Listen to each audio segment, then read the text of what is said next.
Mapagpalang araw po, Captain Kokak. Sana po ay nasa mabuti kayong kalagayan. Dito sa amin, tila hindi pa rin natatapos ang ulan mula ng buwan ng Hunyo.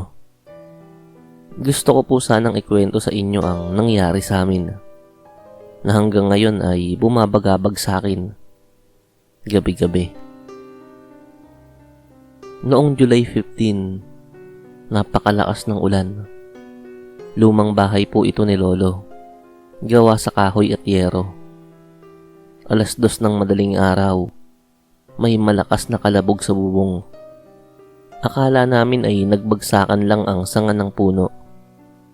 Ngunit kinabukasan, may nakita kaming bakas ng paa sa putikan. Malalaki, parang sa tao. Pero may mga linya, parang kaliskis. Ang mas nakapagpapakilabot sa amin, lahat ng manok namin sa likod ng bahay ay patay na. Nakakalat, gutay-gutay. Akala ko po'y asong gala, ngunit si Papa, sanay sa mga hayop, sinabing hindi yun kagat ng aso. Parang nilapa ng mas malaki at mas mabangis na nilalang. Ilang araw ang lumipas, biglang nawala si Ate Vicky. Lumabas daw siya para umihi, pero hindi na bumalik. Kinabukasan, natagpuan siya sa ilalim ng puno ng mangga. Nanlilisik at pulang-pula ang mga mata. Ang buong katawan niya ay basa. Hindi ng ulan, kundi ng dugo. Dugo na tila hindi sa kanya. Sa tabi niya, may pahid ng putik na may hugis paa ng isang nilalang.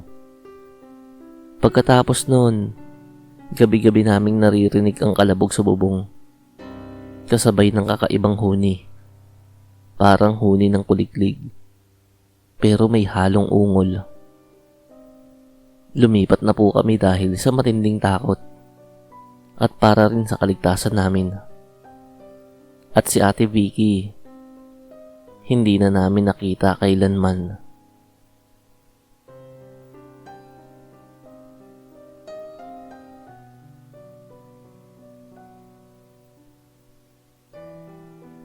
Dear Captain Kokak, isinulat ko po ito hindi para takutin ng mga kapwa ko tagapakinig, kundi para ibahagi ang isang gabing binura na lang sana kasabay ng pagtila ng ulan. Kung pwede nga lang sana. July 28, taong 2003. Ako lang mag-isa sa lumang bahay ni Lolo at Lola sa Talisay. Binagyo kami noon. Walang kuryente. Ang tanging liwanag ko lang ay isang gasera. Habang nagbabasa ako ng lumang dyaryo sa sala, may narinig akong maihinang kaluskos sa bubong.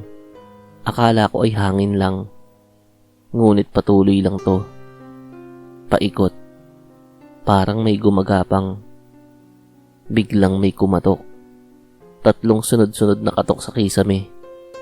Hindi ko alam kung may naliligaw na tao o hayop.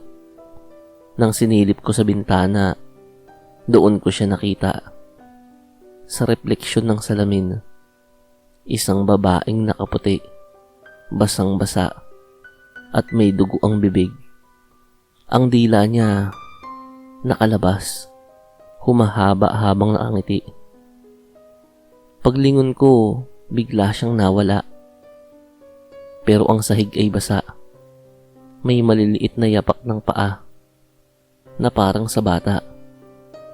Pero hindi kami marunong mag-alaga ng bata. Lalo na't ako lang ang naroon. Nang gabi ring yun, biglang nabasag ang gasera ko. Tumilapon ng apoy. Ngunit kusa itong namatay. Gaya ng kagustuhan kong makalimot sa pangyayaring yun. Simula noon, kada tag-ulan, naririnig ko na naman ang kaluskos. Minsan may humahaplos sa mukha ko habang ako'y natutulog. Naniniwala na akong hindi lahat ng ulan ay tubig ang dala. Minsan, tinatawag nito ang mga kahaluluwang naligaw at hindi makatawid.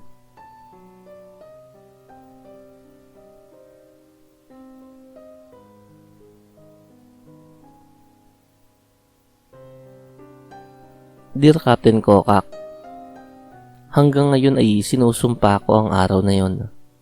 Ang araw na ginulo ng baha hindi lang ang aming bahay, kundi pati ang isipan ko. Noong 1999, sinalanta ng matinding ulan ang buong Marikina. Isa ako sa mga na-stranded sa loob ng compound namin.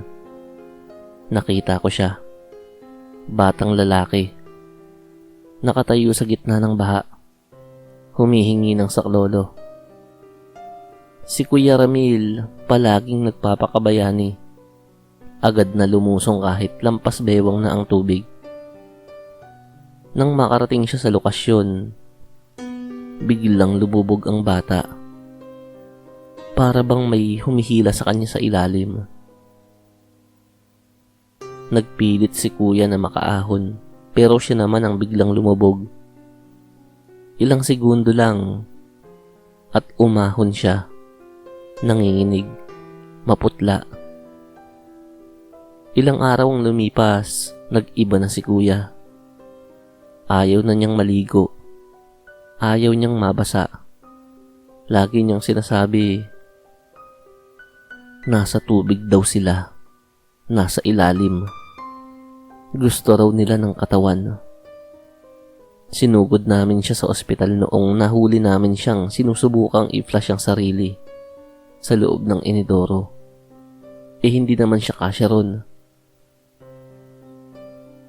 Lumala ang lahat noong bumagyo ulit. Biglang lumitaw sa kanalang ulo ng bata. Pero burado ang basa nitong muka. Hindi siya basta bangkay. Tila umaabot ang kanyang mga kamay pataas. Simula noon, sa bawat ulan, may naaamoy kaming lansa ng kanal at bangkay. At may mga yapak sa putik, paakyat mula sa imbornal.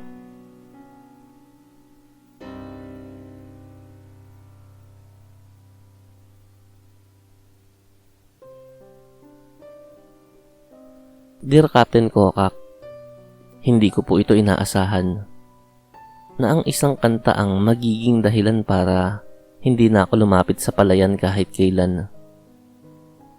Noong tag-ulan, napadpad ako sa gitna ng palayan sa may sitio Bagak.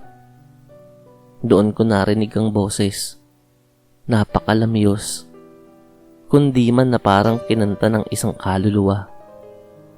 Wala akong makita sa dilim at ulan. Pero alam kong may nakatayo sa gitna ng bukid. Isang babae. Nakaputing manipis. Nakalugay ang basang buhok. At nakalutang. Akala ko multo lang. Ngunit nang makalapit ako, tumigil siya sa pag-awit. At doon ko nakita ang kanyang muka. Wala siyang bibig. Kaya nakapagtataka kung bakit siya nakakakanta. Sumigaw ako, tumakbo. Ngunit sa tenga ko'y bumaon na ang kanyang huling linya. Sa bawat ulan, isang puso ang kailangan. Kinabukasan, nakita ko sa radyo ang balita. Isang bangkay sa palayan, butas ang dibdib, inagaw ang puso. Mula noon, tuwing umuulan, naririnig kong bumubulong ang ulan at minsan, natutulog ako na may naririnig akong kanta mula sa likod ng bahay.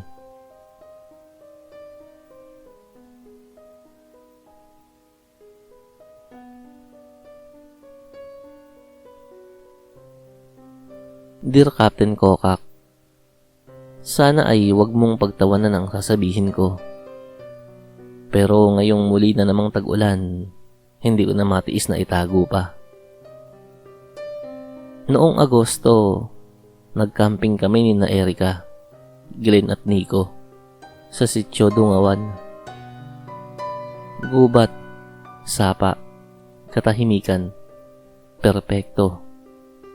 Yun ang akala namin. Ngunit pagsapit ng gabi, bumuhos ang ulan at nagsimula ang bangungot. Nagsisisigaw si Glenn. Paglabas namin ng tent, wala na siya. Sa sapa, nakita namin siyang lumulutang, bangkay na, at sa paligid niya, libo-libong linta. Mas malalaki kaysa normal. Maitim at may mga mata. Mabilis silang gumagapang papunta sa amin. Halos di na namin maisara ang tent. Isa-isa kaming kinagat. Hindi basta kagat, kundi higop. Muntik na kaming mawala ng malay. Nang makauwi kami, may mga pantal sa leeg ko na hindi mawala-wala. At minsan, nararamdaman kong gumagalaw ang ilalim ng balat ko. Ayon sa matatanda sa sityo, may uri raw ng linta na hindi lang dugo ang gusto, kundi kaluluwa. Sa ngayon, ay sobra na ang pagkatakot ko sa kahit anong uri ng linta dahil sa karanasan kong yon.